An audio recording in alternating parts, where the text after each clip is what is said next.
അതിനെന്ത് വില കൊടുത്താലും ശരി കൊമ്പ് കുത്തിക്കൊന്നുള്ള പ്രതിജ്ഞല ഇവര്.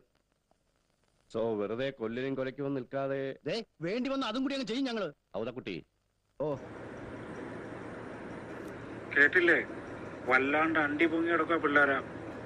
10-40 വർഷം അടക്കി പിടിച്ച് വാണം വിട്ടില്ലേ, ഇനി നിർത്തിക്കൂടെ ഇപ്പച്ച? ഇവർക്കും കൂടെ ഒരു അവസരം. ഇവർക്കും പുണ്ണ തന്നെയല്ലേ ഉള്ളത്. ഇവരും വിടട്ടെ വാണം. അല്ലാതെ ഈ പച്ചൻ തന്നെ വാണം വിട്ടിട്ട് എന്താ കാര്യം? ഒറ്റക്കുരുള്ള തായോളി, അതായത് താ നിൽക്കുന്ന പൂറന്റെ കെട്ടിയോക്കട തന്ത.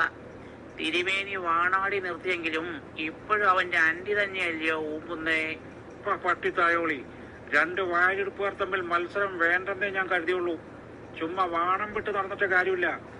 വാണമടിയുടെ മഹത്വം അറിയണമെങ്കിൽ ദാ ഈ കുപ്പായം ഒന്ന് പൊന്തിച്ചു നോക്കിയാൽ മതി. അല്ലാതെ നാട്ടുകാരുടെ മുമ്പിൽ കുനിഞ്ഞു നിന്നിട്ട് കാര്യമില്ല.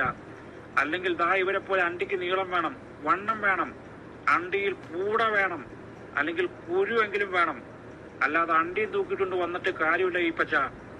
ഈ പച്ച യുവർ അണ്ടി ഈസ് നോട്ട് ലാർജ്.